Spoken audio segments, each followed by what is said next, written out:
உண்மையில் இலங்கையில் இருக்கக்கூடிய பிரச்சனை என்பது வேறு, குறிப்பாக இனப்பிரச்சனை. இலங்கையினுடைய அரசியல் பொருளாதார ஸ்திரமற்ற தன்மைகளுக்கு அதுதான் காரணம். இந்த போட்டிக்குள், இந்த புவிசார் அரசியல் போட்டிக்குள்ளே சீனாவை இலங்கை எப்படி கையாள போகணும்னா, சீனாவையும் இலங்கை சமாந்தரமாக கையாளுகின்ற எல்லாமே இருக்கின்றது. குறிப்பாக இலங்கைக்கு பொருளாதார தேவைகள் பல இருக்கின்றன. இந்தியாவுக்கு அமெரிக்காவுக்கு தேவையான விடயங்களில் இலங்கை எப்போதும் சம்மதிக்க வேண்டும் என்று ஒரு எழுதப்படாத உடன்படிக்கை இருக்கின்றது. ஆகவே ஏவிபி இன்னும் வித்தியாசமாக சீனாவோடு எப்படி உறவை பேணும் என்று நாங்கள் தேட வேண்டிய அவசியம் இல்லை. அதே ஈழத்தவ மக்கள் பார்க்கின்ற போது சீனா ஒருபோதும் ஈழத்தவ மக்களுக்கு எந்த உதவியும் செய்யாது. தமிழ் தேசிய கட்சியில் எதுவும் இளைஞர்களை அணியை வைத்திருக்கிறார்களா? இல்லை, வைத்திருப்பார்கள். தங்களுடைய தேவை தமிழ் தேசியம் என்ற கொள்கையை மையப்படுத்தி இளைஞர்களை பலப்படுத்துகின்ற, அவர்களுக்கு அறிவூட்டுகின்ற எந்த ஒரு வேலை திட்டத்திலும் எந்த ஒரு தமிழ் தேசிய கட்சியும் ஈடுபடவில்லை. இளைஞர்களுடைய புதிய சிந்தனைக்கு அங்கே இடம் கொடுப்பதில்லை. பழையவர் தான் எப்போதும் கட்சிக்குள் இருக்கிறார். எடுபடியாகத்தான் இளைஞர்களை பாவிக்கிறார். அந்த வரையறுப்புக்குள்ளே இன்னமும் தமிழ் தேசிய கட்சிகள் இல்லை. புதியதொரு ஆண்டில் மீண்டும் ஏகன் மீடியா நேயர்களோடு ஒரு அரசியல் விடயம் சார்ந்த கலந்துரையாடல்ல இன்றைய தினம் இணைந்திருக்கின்றோம். இன்று இலங்கையின் மூத்த பத்திரிகையாளர் நிக்சன் அவர்கள் நம்மோடு இந்த கலந்துரையாடலில் இணைந்துள்ளார். வணக்கம் நிக்சன். வணக்கம். புதியதொரு ஆண்டில புதியதொரு அரசியல் கொள்கைகளோட இலங்கையின் அரசாங்கம் இந்த ஆண்டுல காலடி எடுத்து வைக்குது. இந்த ஆண்டுல அரசியல் கொள்கைகள் என்று பார்க்கிற போது கிளீன் ஸ்ரீலங்கா வேலை திட்டமானது பல தரப்புகளால பேசப்பட்டும் முக்கியமான ஒரு விடயமாக இருக்குது. இது பற்றிய உங்களுடைய விளக்கத்தை கூறுங்க. கிளீன் ஸ்ரீலங்கா வேலை திட்டம் அரசாங்கத்தினுடைய பிரதான கொள்கை. அந்த வேலை திட்டத்தினுடைய உண்மையான உள்ளடக்கம் இதுவரை வெளியாகவில்லை. குறிப்பாக இந்த ஊழல், மோசடி, அதிகார சுயோகத்தை மையமாக கொண்டுதான் செய்யப்படுகிறது. ஆனால் உண்மையில் இலங்கையில் இருக்கக்கூடிய பிரச்சனை என்பது வேறு, குறிப்பாக இனப்பிரச்சனை, நீண்டகால பிரச்சனை. இலங்கையினுடைய அரசியல் பொருளாதார ஸ்திரமற்ற தன்மைகளுக்கு அதுதான் காரணம். அதை தீர்ப்பதற்கான எந்த ஒரு உடனடி வேலைப்பாடும் இல்லாமல் இந்த கிளீன் ஸ்ரீலங்கா வேலை திட்டம் கொண்டு வரப்பட்டிருக்கிறது என்பது இனப்பிரச்சனையை 10-11 ஆக்கின திட்டம் தான். இது நான் நினைக்கின்றேன் அனுரகுமார் திசாநாயக்க மாத்திரமல்ல, ஜெயவர்தன காலத்தில் இருந்து சிங்கள அரசியல் தலைவர் இப்படித்தான் அணுகுகிறார். இனப்பிரச்சனை தீர்வு என்று வந்தால் அதை ஒரு 10-11 அல்லது அப்படி ஒரு இனப்பிரச்சனை இங்கே இல்லை என்பதை காட்டுகின்ற வேலை திட்டங்களை தான் ஈடுபடுகின்றார். ஆயுத போராட்டம் நடைபெற்ற 30 ஆண்டு கால ஆயுத போராட்டம் நடைபெற்ற பொழுது கூட விடுதலை புலிகளை பயங்கரவாதமாக காண்பித்தார்கள். தமிழர்களுடைய கோரிக்கைகளை பயங்கரவாதமாக காண்பித்தார்கள். ஆகவே இதைத்தான் செய்தார்கள். இப்போது போர் இல்லாத சூழலில், அதுவும் 15 ஆண்டுகள் கடந்துவிட்ட சூழலிலும் இப்போது கிளீன் ஸ்ரீலங்கா என்பதன் மூலமாக அனைத்து மக்களையும் ஒன்றாக்குகிறார். தமிழ் மக்களுடைய பிரச்சனை கூட அதை இல்லை, இலங்கை மக்களோடு அல்லது இலங்கை தேசியத்தோடு வாழ முடியும் என்ற கருத்தை சொல்லுகின்ற திட்டமாகத்தான் கிளீன் ஸ்ரீலங்கா திட்டத்தை என்னால் பார்க்க முடியாது இருக்கின்றது. தமிழ் மக்கள் முன்வைக்கின்ற கோரிக்கை என்ன? இங்கே முஸ்லிம் மக்களுக்கு பிரச்சனை இருக்கிறது, மலைய தமிழுக்கு பிரச்சனை இருக்கிறது. ஆகவே அது எல்லாமே கணக்கெடுக்காமல், அதற்கான ஒரு உரிய தீர்வை கொடுக்காமல் கிளீன் ஸ்ரீலங்கா வேலை திட்டம் என்ற ஒரு பேச்சு இங்கே வருகின்றது. அதோடு புதிய அரசியல் ஜாப்பு என்றால் என்ன? அதுக்குள்ளே எப்படியான விடியில் உள்ளக்கப்பட வேண்டும்? அதாவது சிஸ்டம் சேஞ்ச் என்றுதான் கேட்கப்பட்டது. சிஸ்டம் சேஞ்ச் என்பது இப்போது மாறுபட்டு இப்போது கிளீன் ஸ்ரீலங்கா திட்டமாக மாறப்படுகிறது. ஆகவே இனப்பிரச்சனை, நீண்டகால இனப்பிரச்சனையை மூடி மறைப்பதற்கான திட்டம் தான் இந்த கிளீன் ஸ்ரீலங்கா திட்டமே தவிர இதிலே வேறு எதுவும் காணப்போவது இல்லை. ஜனாதிபதி அனுரகுமார திசாநாயக்கா தனது 2வது வெளிநாட்டு பயணத்தை சீனாவிற்கு மேற்கொள்ள உள்ளதாக தகவல்கள் வெளியாகுள்ள நிலையில இது இலங்கைக்கு என்ன விதமான நன்மைகளை தரப்போகுது, எங்கட தமிழர்களுக்கு என்ன விதமான நன்மைகளை தரப்போகுதுன்றது உங்களோட கருத்துக்கள்? சீனாவுக்கான பயணம் என்பது ஏற்கனவே திட்டமிடப்பட்டது. பொதுவாக ஒவ்வொரு தலைவர்களும் எந்த ஒரு நாட்டுக்கும் போய் வரலாம், அதிலே பிரச்சனை இல்லை. ஆனால் போய் வருகின்ற பொழுது அங்கே செய்யப்பட உள்ள ஒப்பந்தங்கள், அங்கே பேசப்பட உள்ள விடயங்கள் தான் நாங்கள் முக்கியமாக பார்க்கப்பட வேண்டும். இலங்கையை பொறுத்தவரை சீனாவோடு நீண்ட கால உறவு இருக்கின்றது. ஆனால் இந்தியாவையோடு வைக்க வேண்டிய உறவு அல்லது இந்தியாவுக்கான சலுகைகள் அல்லது இந்தியா கேட்கின்ற முதல்களுக்கு இலங்கையிலே கொடுக்கக்கூடிய இடங்கள் என்ற பல விடயங்கள் இருக்கின்றன. ஆகவே இந்த போட்டிக்குள், இந்த புவிசார் அரசியல் போட்டிக்குள்ளே சீனாவை இலங்கை எப்படி கையாள போகணும்னு தான் நாங்கள் பார்க்க வேண்டும். இப்படி பார்க்கின்ற பொழுது சீனாவையும் இலங்கையை சமாந்தரமாக கையாளுகின்ற எல்லாமே இருக்கின்றது. குறிப்பாக இலங்கைக்கு பொருளாதார தேவைகள் பல இருக்கின்றன. இந்த கிளீன் ஸ்ரீலங்கா திட்டம் கூட இந்த சீனா, இந்தியா மற்றும் IMF அவர்களுடைய உதவியை மையமாக கொண்டுதான் முன்வைக்கப்படுகின்றது. ஆகவே சீனாவுக்கான பயணம் என்பது இலங்கைக்கான உதவிதான். ஆனால் இங்கே வரப்போகின்ற புவிசார் அரசியல் போட்டி என்னவென்றால், இந்தோ பசிபிக் பிராந்தியத்திலே இந்தியாவுக்கு அமெரிக்காவுக்கு தேவையான விடயங்களில் இலங்கை எப்போதும் சம்மதிக்க வேண்டும் என்று ஒரு எழுதப்படாத உடன்படிக்கை இருக்கின்றது. அல்லது ஏதோ ஒரு வகையிலே இலங்கை அதுக்கு இணங்கி இருக்கின்றது. அதே இடத்துல சீனாவோடும் உறவை பண்ணுகின்ற முறைமையோடு இருக்கின்றது. ஆக எப்படி இதை கையாள போகின்றார்கள்? நினைக்கின்றேன் இது ஜெயவர்தன காலத்தில் இருந்து சீனாவை எப்படி கையாளுகின்றார்கள். இன்னும் தள்ளி போனால் அங்கே சினிமாவை பண்டார் நாயக்கா அவருடைய தொடர்பு, அது பின்னர் ஜிஆர்ஜீவத்தின, அதுக்கு பின்னர் பிரேமதாசா, அதுக்கு பின்னர் சந்திரிகா பண்டாநாயக குமார் துங்க, மஹிந்த ராஜபக்சே என்று பார்க்கின்ற பொழுது, ரணில் விக்ரமசிங்கே இப்படி வரிசையாக பார்க்கின்ற பொழுது அவர்கள் சீனாவோடு உறவைப்படித்தான் இருக்கிறார். அதே மாற்றமில்லை. ஆகவே ஏவிபி இன்னும் வித்தியாசமாக சீனாவோடு எப்படி உறவைப்பேணும் என்று நாங்கள் தேட வேண்டிய அவசியம் இல்லை. நாங்கள் பார்ப்பது என்னவென்றால் ஏவிபியிடம் ஒரு மார்க்சிய கொள்கை இருக்கின்றது, ஒரு இடதுசாரி தன்மை இருக்கின்றது, கம்யூனிஸ்ட கொள்கை தன்மை இருக்கின்றது, எல்லாம் விமர்சனங்கள் இருக்கின்றன. ஆனால் ஏவிபி அதை பின்பற்றுகிறதா என்பது வேறு. அதேபோல சீனாவில் இப்போது உண்மையான மார்க்சிய கம்யூனிஸ்ட கொள்கை இருக்கிறதா என்பது வேறு. சீனா இப்போது ஒரு சிறிய முதலாளித்துவ நாடாக மாறிவிட்டது, முற்றுமுழுதாகவே முதலாளித்துவ நாடாக மாறிவிட்டது. ஆகவே அப்படி இருக்கின்ற பொழுது கம்யூனிஸ்டியம் என்ற கொள்கையை மையமாக வைத்துக் கொண்டு ஒரு முதலாளித்துவ போக்குக்கு வந்து விட்டார்கள். ஆகவே அப்படி பார்க்கின்ற பொழுது ஏவிபி அதை தாண்டி எப்படி புதிய உறவை பெற போகின்றது என்று நாங்கள் பார்க்க வேண்டிய அவசியம் இல்லை. ஆகவே ஒரு சாதாரண உறவு தான். ஆனால் இப்போது இருக்கக்கூடிய புவிசார் அரசியல் போட்டி அதுவும் ட்ரம்ப் இன்னும் சில நாட்களிலே, அதாவது வருகின்ற 20ஆம் தேதி ஜனாதிபதியாக பதவியேற்கின்றார், அமெரிக்காவின் ஜனாதிபதியாக பதவியேற்கின்றார். ஆகவே அவர் பதவியேற்ற பின்னர் இந்தோ பசிபிக் பிராந்தியத்தில் வரப்போகின்ற புவிசார் அரசியல் நிலைமைகளுக்குள்ளே எப்படி இந்த சீனாவோடு உறவு இலங்கை பண்ண போகின்றது என்ற விடயங்களை தான் நாங்கள் பார்க்கணும். அப்படி பார்க்கின்ற பொழுது பார்த்தால் நிச்சயமாக இந்தியாவில் சீனாவோடு வித்தியாசமான உறவை பண்ணக்கூடிய வாய்ப்புகள் இல்லை. அதே ஈழத்தொ மக்கள் பார்க்கின்ற பொழுது சீனா ஒருபோதும் ஈழத்தொ மக்களுக்கு எந்த உதவியும் செய்யாது. வேண்டுமானால் வடகிழக்கிலே அபிவிருத்தி அல்லது முதலீடு என்று பேசக்கூடும். சில வழிகளில் அதற்கு இலங்கை அரசாங்கம் அனுமதிக்கக்கூடும். ஆனால் அங்கேயே வடக்கு கிழக்கிலே சீன முதலீடுகளுக்கு அனுமதி வழங்கினால், அல்லது சீன அபிவிருத்தி திட்டங்களுக்கு அனுமதி வழங்கினால், அல்லது சீன குடியிருப்பு திட்டங்களுக்கு வடக்கு கிழக்கிலே இலங்கை அரசாங்கம் அனுமதி வழங்கமாக இருந்தால் அது இந்தியாவோடு முரண்படக்கூடிய நிலைமையை கொண்டு வரும். இந்தியா என்பது என்ன சொல்கிறது? வடக்கு கிழக்கில் தன்னை தவிர வேறு யாரும் வரக்கூடாது என்பது இந்திய நிலைப்பாடு. உண்மையிலே அந்த இந்திய நிலைப்பாடு தவறானது, மிக தவறானது. இந்தியா என்ன பார்க்கிறது என்றால் சீனாவை இலங்கையில் கால் உண்டக்கூடாது என்பது ஒன்றும், வடக்கு கிழக்கிலே கால் உண்டக்கூடாது என்பது இன்னொரு வகையான நோக்கம் இந்தியாவுக்கு. ஆகவே அதை தாண்டி எப்படி இலங்கை அரசாங்கம் வடக்கு கிழக்கிலே சீன முதலீடுகளுக்கு அல்லது சீன அபிவிருத்திக்கு இடம் கொடுக்கும் என்ற கேள்வி இருக்கின்றது. அவராயும் சீன முதலீடு என்பது வடக்கிற்கு வெளியே தான் இருக்க போகின்றது. வடக்கு கிழக்குள்ளே சீன முதலீடை விடுவதற்கு இலங்கை கூட சிலர்களை விரும்பாது. என்னால் வடக்கு கிழக்கு தமிழர் தேசம் அது அபிவிருத்தி அடைந்து விடும் என்ற ஒரு அச்சம் அவர்களுக்கு இருக்கு. ஆக எல்லாமே சுயநல நோக்கங்கள் தான், தங்களுடைய அரசியல் லாபம் கருதிய நோக்கம் தான் இந்த அணுகுமுறை எல்லாமே. ஏவிபி அரசாங்கம் வடக்கு கிழக்கை இன்னும் ஒரு கண்ணால் தான் பார்க்கிறது, ஒரு கண்ணால் தான் பார்க்கிறது, இன்னும் ஒரு முழுமையான கண்ணாக பார்க்கவில்லை. சமத்துவம் சோசியலிசம் சொன்னாலும் வடக்கு கிழக்கை ஓர கண்ணால், அதாவது இது ஒரு தனிநாடு கோரிய பிரதேசம், இவர்களை நாங்கள் எங்களுடைய பௌத்த தேசியவாத சிந்தனைக்குள்ளே முழக்க வேண்டும் என்ற கண்ணோட்டோடு தான் பார்க்கிறார். அப்படி கண்ணோட்டத்தோடு பார்க்கின்ற பொழுது அதே கண்ணோட்டோடு தான் இந்தியாவோ சீனாவோ வடக்கு கிழக்கிலே எந்த பெரிய திட்டங்களும் செய்ய வேண்டும் என்ற நிலைப்பாடும் இலங்கைக்கு இருக்குது, குறிப்பாக ஏவிபிக்கு இருக்குது.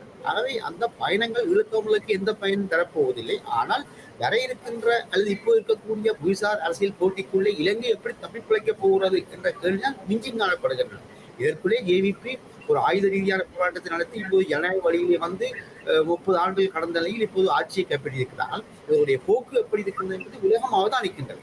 என்னை பொறுத்தவரையில் டெல்லியினுடைய கழுகு பார்வையிலிருந்து ஏவிபி விலகிவிட முடியாது, அதேவேளை சீனாவுடைய குடியிலிருந்து விலகிவிட முடியாது. ஆகவே எல்லோரையும் அரவணைத்து போகக்கூடிய, எல்லோருக்கும் தலையாட்டக்கூடிய ஒரு அணுகுமுறையைத்தான் இவர்கள் பின்பற்றப் போகிறார்கள் வெளிப்படையாக தெரிகின்றது. அதற்குள்ளே என்ன லாப நட்டங்கள் வரும் என்பதை நாங்கள் இப்போதைக்கு கூற முடியாது. உள்ளூராட்சி மன்ற தேர்தல்கள் எதிர்வரும் காலங்களில் வர உள்ள நிலையில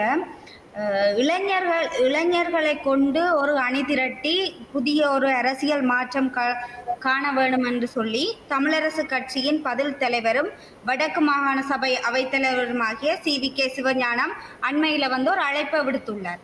இந்த விடயம் சார்ந்து உங்களுடைய கருத்து என்னவாக இருக்கின்றது? இளைஞர்களை கட்சியை சேர்க்க வேண்டும் என்பதிலே மாற்று கருத்து இல்லை. நான் நினைக்கிறேன் தமிழ் தேசிய கட்சியில் எதுவும், தமிழ் தேசிய மக்கள் முன்னணி உள்ளிட்ட தமிழ் தேசிய கட்சியில் எதுவுமே இளைஞர்களை அணியில் வைத்திருக்கலாரா இல்லை, வைத்திருப்பார்கள் தங்களுடைய தேவை, தங்களுடைய தேர்தல் வாக்குகளுக்காக, பிரச்சாரங்களுக்காக. ஆனால் தமிழ் தேசியம் என்ற கொள்கையை மையப்படுத்தி இளைஞர்களை பலப்படுத்துகின்ற, அவர்களுக்கு அறிவூட்டுகின்ற எந்த ஒரு வேலை திட்டத்திலும் எந்த ஒரு தமிழ் தேசிய கட்சியும் ஈடுபடவில்லை. அவர் சொல்லுகிறார் இளைஞர்களை சேர்ப்போம் என்று, ஆனால் சேர்த்து விட்டு தங்களுடைய வேலைக்குத்தான் அங்கே பயன்படுத்துகிறார். எடுபடியாகத்தான் இளைஞர்களை பாவிக்கிறார்கள். இளைஞர்களுடைய புதிய சிந்தனைக்கு அங்கே இடம் கொடுப்பதில்லை. பழையவர் தான் இப்பவும் கட்சிக்குள்ள இருக்கிறார். சிவியானதுக்கு எத்தனை வயசு, இப்பவும் கட்சிக்குள்ளே இருக்கிறார். மாயசாராவுக்கு எத்தனை வயசு, இப்பவும் தலைவராக இருக்கிறார். ஆகவே அடுத்த தலைவர்களை உருவாக்குகின்ற எந்த வழிகாட்டல்களும் இல்லாத ஒரு மெல்லப்படுத்தப்பட்ட தலைமைத்துவம் தான் தமிழ் மக்கள் மத்தியில் இருக்கிறது. 2009க்கு பின்னர் இதுதான் நிலைமை. இதன் காரணமாக தான் இந்த வரை கூட ஒரு கட்டுக்கோப்பு இல்லை. நாங்கள் சரியோ புலியோ ஏவிபி என்று ஆட்சிக்கு வந்திருக்கிறது. தேசிய மக்கள் சக்தியாக தங்களை முகம் காட்டி அவங்க வந்திருக்கிறார். சரியோ புலியோ அவர்களால் விவசாயங்கள் உண்டு. ஆனால் அந்த கட்சி கட்டுக்கோப்பு, அந்த கட்டுப்பாடு இளைஞர்களை அவர்கள் எப்படி அறிவூட்டியிருக்கிறார்கள், சாதாரண மக்களுக்கு எப்படி அறிவூட்டுகின்றார்கள் என்பதை பார்த்தால் அந்த வடிவமைப்பு மிக அழகானது, அற்புதமாக இருக்கின்றது. ஆனால் அப்படியான எந்த ஒரு வேலை திட்டமும் தமிழ் தேசிய கட்சிகளிடம் இல்லை. இன்று கூட வடக்கு கிழக்கிலே அதிகமான ஆசனங்களை கேவிபி பெற்றிருக்கிறது, தேசிய மக்கள் சக்தி பெற்றிருக்கிறது என்றால் அந்த கட்டுக்கோப்பு தான் காரணம். இளைஞர்களையும் அரசு ஊழியர்களையும் மாணவர்களையும் எப்படி வடிவமைத்திருக்கிறார்கள், அந்த வடிவமைப்புக்குள்ளே இன்னமும் தமிழ் தேசிய கட்சிகள் இல்லை. ஆகவே இதன் காரணமாகத்தான் ஜேவிபி போன்ற தேசிய மக்கள் சக்தி கட்சிகள் மற்றும் ஐக்கிய கட்சி, ஸ்ரீலங்கா சுதந்திர கட்சி கூட வடக்கு கிழக்கிலே இளைஞர்களை வைத்திருக்கிறார், தங்களுக்கு ஏற்ற மாதிரி வைத்திருக்கிறார், தங்களுக்கு ஏற்ற மாதிரி அறிவூட்டுகிறார். ஆனால் அதெல்லாம் மிக தவறு. நாங்கள் அதுக்கு இடம் கொடுத்து விட்டோம். உண்மையில் வடகிழக்கு தமிழ் இளைஞர்களுக்கு தமிழ் தேசியம் தொடர்பான அறிவூட்டப்பட வேண்டும், தமிழ் தேசியத்துக்கான வேலை திட்டங்களுக்கான தயாரிப்புகளில் ஈடுபடுத்தப்பட வேண்டும், அவர்களை வைத்துக் கொண்டு ஒரு பொதுக்கட்டமைப்பு உருவாக்க வேண்டும், அவர்களை அடுத்த தலைவர்களாக உருவாக்க வேண்டும். ஆனால் எந்த ஒரு வேலை திட்டத்திலும் இந்த தமிழ் தேசிய கட்சியில் ஈடுபடவே இல்லை. முற்று முழுதாக இந்த விரக்தி அடைந்த தமிழ் இளைஞர்கள் என்ன செய்கிறார்கள், ஏவிபி போன்ற தேசிய மக்கள் சக்தி மற்றும் ஸ்ரீலங்கா சுதந்திர கட்சி, ஐக்கிய கட்சி போன்ற கட்சிகளில் சேர்ந்து தங்களுடைய வேலை திட்டங்களுக்கு அங்கே போகிறார். அதன் மூலமாக வேலை வாய்ப்பு கிடைக்கும் என்று நம்புகிறார். அரசு வேலை வாய்ப்புகள், தனியார் துறை வேலை வாய்ப்புகள் எல்லாம் தென்பகுதியை மையமாக கொண்ட சிங்கள கட்சிகளிலே இருந்தால் தான் கிடைக்கும் என்ற ஒரு நம்பிக்கை அங்கே வருகிறது. ஆனால் இந்த நம்பிக்கை எல்லாம் மிக மிக ஆபத்தானது, தமிழ் தேசிய அரசியலுக்கு மிக ஆபத்தானது. ஆகவே தமிழ் தேசிய கட்சியில் இளைஞர்களை அணைத்துக் கொண்டு அவர்களுக்கான வழிகாட்டலையும் அவர்களை கட்சிக்குள் உள்வாங்கி, அவர்களை கட்சியுடைய மத்திய குழுக்களை உள்வாங்கி, அதன் மூலமாக தமிழ் தேசிய கோட்பாட்டை நிலைநிறுத்தக்கூடிய, மக்களுடைய சுயநிர்ணய உரிமைகளை வலியுறுத்தக்கூடிய, இன அழிப்பு விசாரணைக்கான சர்வதேச சட்டங்களை பயன்படுத்தக்கூடிய அறிவுகளை இளைஞர்களுக்கு வழங்க வேண்டும். இது ஒரு கல்வி, அரசியல் விஞ்ஞானம் சார்ந்த கல்வி. சர்வதேச சட்டங்களை கற்பிக்க வேண்டியது தமிழ் தேசிய கட்சியுடைய கடமை. ஆனால் எந்த ஒரு தமிழ் தேசிய கட்சிகளும் சர்வதேச சட்டங்களையோ சர்வதேச அரசியலையோ தமிழ் இளைஞர்களுக்கு வழங்கவே இல்லை. நான் திருவண்ணாமலையில் ஒரு அரசியல் வகுப்புக்கு போன பொழுது அங்கே கலந்து கொண்டு ஒரு கட்சியினுடைய இளைஞர் சொன்னார், எங்களுக்கு எந்த விதமான அரசியல் அறிவுறுத்தலும் செய்யவில்லை என்று சொன்னார். ஆகவே இதுதான் நிலைமை.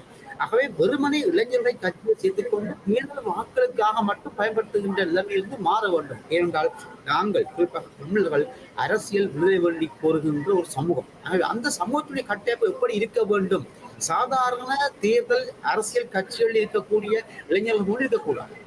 ஆகவே அதில் இருந்து மாறுபட வேண்டும். முற்றுமுழுதாக ஒரு ஜனநாயக வழியில் இந்த உரிமைகளை பெறக்கூடிய அளவுக்கு இளைஞர்களுக்கான அரசியல் கல்விகள், புவிசார் அரசியல் வகுப்படுத்தப்பட வேண்டும், ஊட்டப்பட வேண்டும். ஆகவே அந்த வெளித்திட்டங்களை எந்த ஒரு கட்சியும் ஈடுபடவில்லை என்பது மிக பாரிய குற்றச்சாட்டு. ஈழத்தமிழர்களின் அபிவிருத்தி என்ற நோக்கில பல தரப்புகள் தங்களோட கருத்தை முன்வைக்க அரசாங்கம் எந்த ஒரு அபிவிருத்தியையும் மேற்கொள்ளாது புலம்பெயர்ந்த உறவுகளிடமிருந்து பல அமைப்புகளிடமிருந்து கடன் வாங்கிய ஈழத்தமிழர் மக்களுடைய அபிவிருத்தியை மேற்கொள்ள வேண்டும் என்று அண்மை காலமாக பல தகவல்கள் வெளியாகியுள்ளது. இதை பற்றி உங்களுடைய விளக்கம் என்னவாக காணப்படுகிறது? புலம்பெயர் தமிழர்கள் இங்கே முதலீடு செய்ய வேண்டும் என்று இலங்கை அரசாங்கம் பல ஆண்டுகள், நான் நினைக்கிறேன் 2009க்கு பின்னரான காலங்களிலே மஹிந்த ராஜபக்சவும் மைத்ரிபால சிறிசேன, ரணில் விக்ரமசிங்க ஆகியோருமே கோரிக்கை விடுத்திருந்தார்கள். ஆனால் புலம்பெயர் சமூகம் இங்கே முதலிடக்கூடிய வாய்ப்பு இல்லை. ஏனென்றால் இங்கே ஒரு சரியான அரசியல் கட்டமைப்பு இல்லை, ஒரு தீர்வு இல்லை. வடகிழக்கு இணைந்த சுயநிர்ணய உரிமையோடு கூடிய தாய கோட்பாடு என்று அங்கீகரிக்கப்பட்ட தீர்வு இல்லை. அப்படி ஒரு தீர்வு வருமாக இருந்தால் தான் புலம்பெயர் முதல்கள் இங்கே வர முடியும். அது இல்லாத பட்சத்திலே புலம்பெயர் தமிழர் இங்கே முதலீடு செய்ய முடியாது. என்றால் இந்தியா போன்ற மிகப்பெரிய நிறுவனங்கள், அதானி குழும நிறுவனங்கள் மற்றும் சர்வதேச நிறுவனங்களுக்கெல்லாம் இங்கே முதலீடுகளுக்கு அனுமதி வழங்கிவிட்டு பின்னர் மறுக்கிறார். இப்போது ஜப்பான் இலங்கை செய்த ஒரு திட்டம், அதாவது 2016ஆம் ஆண்டு கொழும்பு கிழக்கு முனி அபிவிருத்தி திட்டம், இந்த திட்டம் எல்லாம் பின்னர் கைவிடப்பட்டது. அதே போன்று அதானி குழுமத்துக்கான முதலீடு இன்னும் வழங்கப்படவில்லை. ஆகவே வல்லரசு நாடுகள் அவர்கள் மூலமாக வருகின்ற சர்வதேச நிறுவனங்களுக்கான முதலீடுகளையே இனவாத நோக்கத்தோடு தடுக்கிறார். அப்படி இருக்கின்ற பொழுது தமிழர்கள் ஒரு அரசியல் போராட்டம் நடத்தின சமூகத்தினுடைய புலம்பெயர் வாழ் மக்கள் இங்கு முதலீடு செய்வது என்பது கடினமானது. அதேவேளை புலம்பெயர் தமிழர்களுடைய முதலீடுகள் மற்றும் உதவிகள் வடகிழக்கு மக்களுக்கு இயல்பாக கிடைக்கின்றன. அந்த உதவியோடு இன்று வடகிழக்கிலே பல அபிவிருத்திகள், பல முன்னேற்றங்கள் ஏற்பட்டிருக்கின்றன. போரால் பாதிக்கப்பட்ட பல மக்களுக்கு புலம்பெயர் தமிழர்கள், புலம்பெயர் அமைப்புகள் உதவி செய்திருக்கின்றன. அந்த உதவிகள் மூலமாக இன்று கொஞ்சமாவது அந்த சாதாரண வாழ்க்கையை வாழ முடிகின்றது. கஷ்டம் அற்ற ஒரு கொஞ்சமாவது அவர்கள் நிமிர்ந்து வாழக்கூடிய நிலைமை வந்திருக்கின்றது. ஆகவே அது புலம்பெயர் தமிழர்களுடைய தனிப்பட்ட முயற்சி. ஆனால் எந்த விதமான பொறிமுறை கட்டமைப்பும் இல்லாமல் இங்கே புலம்பெயர் தமிழர்கள் முதலீடு செய்ய முடியாது.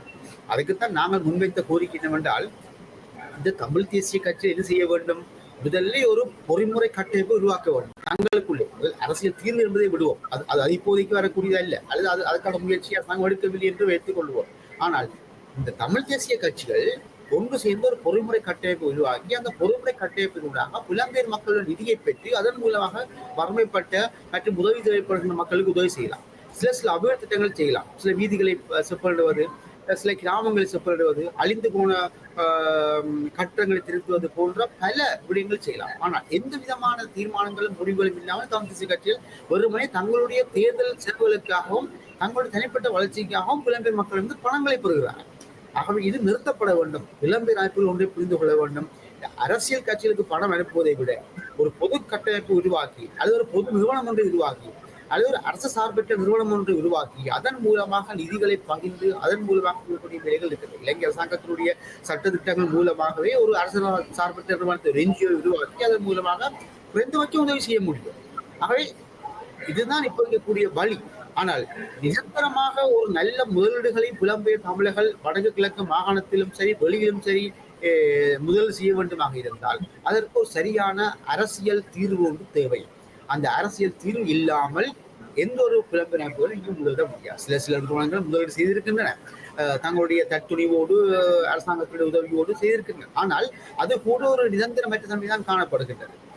ஆகவே ஒரு நிரந்தரமான வெளிநாட்டு முதலீடுகளுக்கு புலம்பெயர் தமிழுடைய முதலீடுகளுக்கு வழிவகுக்க வேண்டுமாக இருந்தால் ஒரு நிரந்தரமான அரசியல் தீர்வு ஏற்பட வேண்டும். அப்படி இருக்கின்ற பொழுதுதான் புலம்பெயர் தமிழர்கள் இங்கே பல உதவிகள் செய்ய முடியும். அப்படி இல்லாமல் இந்த நிலையிலும் கூட பல புலம்பெயர் அமைப்புகள் பல நிறுவனங்கள் வடகிழக்கிலே பல உதவிகள் செய்திருக்கின்றன, செய்து வருகின்றன. இன்று கூட மறைமுகமாக பல தமிழர்கள் புலம்பெயர் தமிழுக்கு உதவி செய்கின்றனர். அதை நாங்கள் பாராட்ட வேண்டும். ஆனால் தமிழ் தேசிய கட்சிக்கு ஒரு பொறுப்பு இருக்கின்றது. ஒரு பொது அமைப்பு உருவாக்கி அதன் மூலமாக உதவிகளை பெற்று பாதிக்கப்பட்டுக் கொண்டிருக்கின்ற மக்களுக்கான உதவிகளை செய்ய வேண்டும். மாணவர்களுக்கான கல்விக்கான வசதி செய்ய வேண்டும். பல தேவைகள் செய்ய முடியும். ஆனால் எந்த ஒரு முயற்சியும் இல்லாமல் தமிழ் தேசிய கட்சிகள் வெறுமனே தேர்தல் வீரங்களோடு மாத்திரம் கிடைக்கின்றன. இன்றைய தினம் இலங்கையின் அரசியல் விடயங்கள் சார்ந்தும் எதிர்கால திட்டங்கள் சார்ந்தும் மற்றும் ஈழத்தமிழர்களின் விடயம் தமிழரசு கட்சியின் அரசியல் முறைமைகள் தொடர்ந்து எம்மோடு உரையாடி இருக்கின்றார் இலங்கையின் மூத்த பத்திரிகையாளர் நிக்சன் அவர்கள். நன்றி நிக்சன். நன்றி, வணக்கம். மீண்டும் இன்னொரு அரசியல் சார்ந்த கலந்துரையாடலோடு இணையும் வரை உங்களிடமிருந்து விடைபெறும். சரி.